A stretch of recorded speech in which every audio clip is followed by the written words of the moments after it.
तो बच्चों, आज हम अध्याय 12 का दूसरा भाग पढ़ने जा रहे हैं। पिछले भाग में हमने विद्युत सेल की बात करी थी और ये जाना था कि विद्युत सेल के दो टर्मिनल या दो सिरे होते हैं, एक धनात्मक तथा एक ऋणात्मक। आज इस भाग में हम चर्चा करने वाले हैं विद्युत परिपथ की। विद्युत परिपथ को अच्छे से समझने के लिए आपको ये क्रिया या गतिविधि अपने अभिभावकों या अध्यापकों की देखरेख में उनकी सहायता से करके देखनी चाहिए। यहाँ जो मैं बता रही हूँ उसे देख करके भी कल्पना कर सकते हैं। देखिए, ये एक सेल है। हमने सेल की बात करी थी, विद्युत सेल की। इस विद्युत सेल से हमने दो अलग अलग तारों को जोड़ा हुआ है। एक तार हम देख पा रहे हैं कि धनात्मक सिरे से जुड़ी है और एक तार जो है वो ऋणात्मक सिरे से जुड़ी है। अब इस प्रकार हम जब इनको जोड़ लेते हैं तारों को, साथ ही साथ आपको क्या करना है कि एक छोटा बल्ब लेना है और इस बल्ब के जो दो सिरे हमने बात की थी, एक नीचे वाला सिरा और एक ऊपर वाला सिरा, इन दोनों सिरों को भी आपको तार से जोड़ लेना है। अब हम आगे चर्चा करते हैं कि आपको क्या क्या करना है, कैसे आप विद्युत परिपथ की जांच कर सकते हैं। अब इस बल्ब को और इस सेल को, इन दोनों को हम 6 अलग अलग ढंग से जोड़ सकते हैं। तो आप इस गतिविधि को अगर चाहें तो अपने अभिभावकों और अध्यापकों की सहायता से करके देख सकते हैं, नहीं तो मैं यहाँ जो आपको दिखा रही हूँ इसके आधार पर आप समझिए। तो चलिए देखते हैं कि 6 अलग अलग प्रकार से कैसे जोड़ा जाए इनको।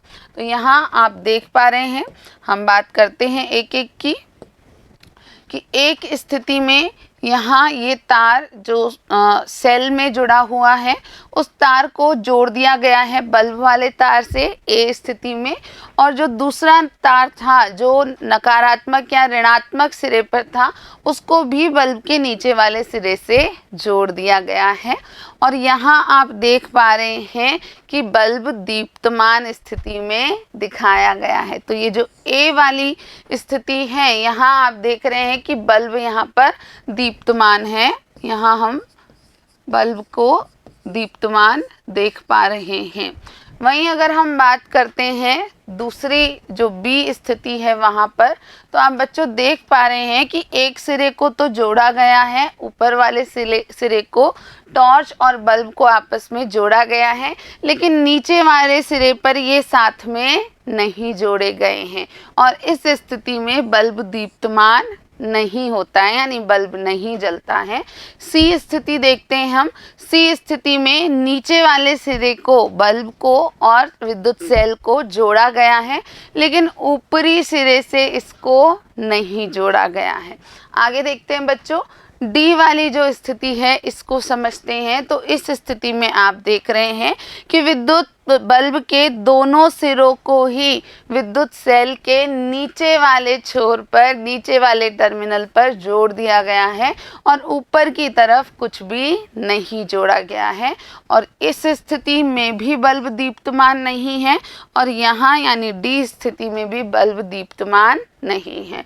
ई स्थिति को देखते हैं बच्चों। तो ई स्थिति में नीचे वाले सिरे को खाली छोड़ दिया गया है, जो सेल का नीचे वाला सिरा है उसे खाली छोड़ दिया गया है। वहीं सेल के ऊपरी सिरे को बल्ब के दोनों सिरे से, आप यहाँ देख पा रहे हैं, एक सिरा यहाँ जा रहा है और एक यहाँ जा रहा है तार। तो बल्ब के दोनों सिरों से सिर्फ सेल का ऊपरी सिरा जोड़ा गया है और यहाँ भी बल्ब नहीं जलता है, बल्ब दीप्तमान नहीं होता है। आखिरी स्थिति देख लेते हैं बच्चों। तो यहाँ आप देख पा रहे हैं कि जो सेल का ऊपरी सिरा है उसे बल्ब के निचले सिरे से और सेल के निचले सिरे को बल्ब के ऊपरी सिरे से जोड़ा गया है, और ये दूसरी परिस्थिति है जहाँ पर बल्ब दीप्तमान होता है। तो जब हम इन 6 अलग अलग तरीकों से इस विद्युत बल्ब को और सेल को जोड़ते हैं तो ये स्पष्ट होता है कि इनमें से सिर्फ 2 ही परिस्थितियों में विद्युत परिपथ पूर्ण हो रहा है। तो ये एक प्रकार का परिपथ है जिसे पूर्ण होना आवश्यक है।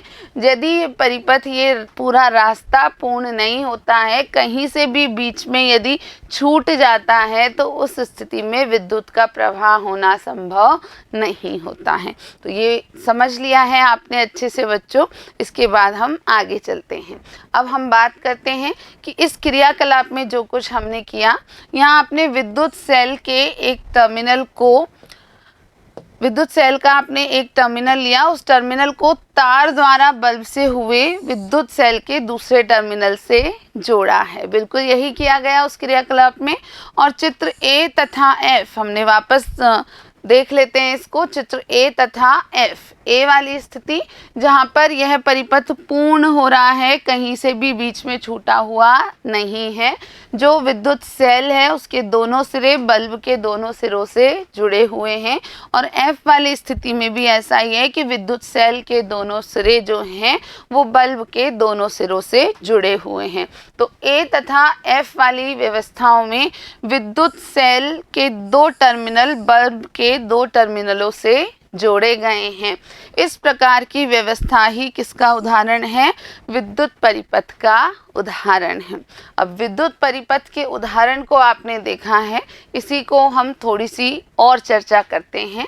तो विद्युत परिपथ विद्युत सेल के दो टर्मिनलों के बीच विद्युत प्रवाह के संपूर्ण पथ को दर्शाता है।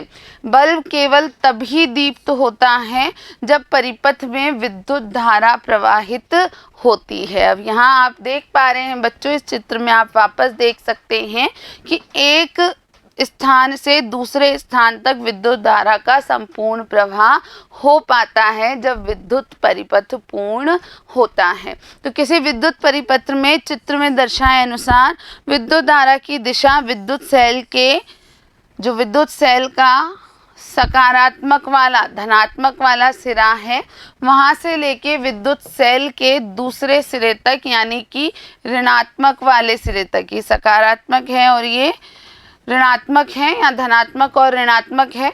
तो यहाँ इस विद्युत परिपथ में विद्युत सेल के धनात्मक टर्मिनल से और ऋणात्मक टर्मिनल की ओर विद्युत धारा का प्रवाह देखा जाता है। तो ये विद्युत परिपथ कैसे पूर्ण होता है, ये आपको जरूर याद रखना है बच्चों, कि जब सेल के दोनों टर्मिनल जो है वो बल्ब के दोनों टर्मिनल से सही प्रकार से जुड़े होते हैं, तो ये विद्युत परिपथ पूर्ण होता है और विद्युत धारा का प्रवाह हो पाता है। आगे चलते हैं बच्चों।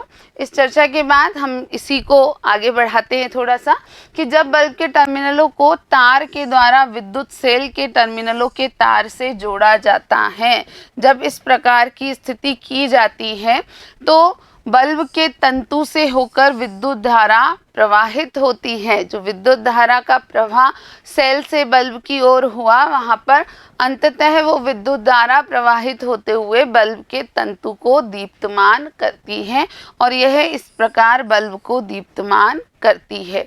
कभी कभी विद्युत बल्ब विद्युत सेल से जुड़े होने पर भी दीप्त नहीं होता। ऐसी स्थिति भी हो सकती है कि विद्युत सेल के दोनों टर्मिनल से बल्ब के दोनों सिरे या टर्मिनल सही से जुड़े हों, फिर भी बल्ब दीप्तमान ना हो। ऐसा अक्सर बल्ब के फ्यूज़ होने के कारण होता है। और बल्ब के फ्यूज़ होने का अर्थ ये है कि बल्ब का जो तंतु है वो तंतु या तो किसी कारण से खंडित हो गया है या कार्य नहीं कर पा रहा है। तो इसी बात को यहाँ देखते हैं कि विद्युत बल्ब कई कारणों से फ्यूज़ हो सकता है या खराब हो सकता है। बल्ब फ्यूज़ होना ये आपने अक्सर सुना होगा आपके परिवार में, आपके विद्यालय में। यदि बल्ब नहीं जल रहा है, सारी विद्युत की सारी स्थिति सही है, तो हम अक्सर पाते हैं कि बल्ब फ्यूज़ हो गया है। तो बल्ब के फ्यूज़ होने का एक कारण है बल्ब के तंतु का खंडित होना। बल्ब का तंतु खंडित होने के कारण विद्युत सेल के टर्मिनलों के बीच जो विद्युत धारा का परिपथ है वो टूट जाता है, वो पूर्ण नहीं रह पाता है। इसलिए फ्यूज बल्ब के तंतु से विद्युत धारा प्रवाहित न होने के कारण ही यह दीप्तमान नहीं हो पाता है। तो ये साधारण सी बात आपको ध्यान रखनी है कि कई बार संभव है कि सेल के दोनों टर्मिनलों को यदि हम बल्ब के दोनों टर्मिनलों से जोड़ दें, फिर भी बल्ब दीप्तमान ना हो, और ये इसीलिए हो सकता है कि विद्युत बल्ब का जो तंतु है वो किसी कारण से खंडित हो जाए, और खंडित तंतु की दिशा में विद्युत धारा का प्रवाह जो है वो पूर्ण नहीं हो पाता है। अब इसी भाग में हमें आगे चर्चा करनी है विद्युत स्विच की। आप सभी ने विभिन्न प्रकार के स्विच का उपयोग किया है, तो वास्तव में ये स्विच क्या है, ये कैसे काम करते हैं, इस बात को हम समझ लेते हैं। तो स्विच एक सरल युक्ति है जो विद्युत धारा के प्रवाह को रोकने या प्रारंभ करने के लिए या तो परिपथ को तोड़ता है या परिपथ को पूरा करता है। तो आवश्यकता अनुसार ये जो विद्युत का स्विच है वो कई बार तो परिपथ को तोड़ता है, रोकता है, और कई बार इस परिपथ को पूर्ण करता है। तो ये दोनों कार्य करता है, तो विद्युत स्विच वास्तव में काफ़ी उपयोगी होते हैं। अब यहाँ पर एक क्रियाकलाप के द्वारा फिर से आप अपने अभिभावकों या अध्यापकों की देखरेख में इस तरीके की क्रियाएं कर सकते हैं, नहीं तो आप यहाँ कल्पना करके समझ सकते हैं। ये देखिए, एक हमने पिन ली है, एक सुरक्षा पिन या सेफ्टी पिन यहाँ पर दर्शाई गई है। आप देख पा रहे हैं ये एक पिन है। अब इस पिन के एक तरफ हमने एक तार जोड़ा हुआ है और दूसरी तरफ हमने एक अन्य तार जोड़ा हुआ है।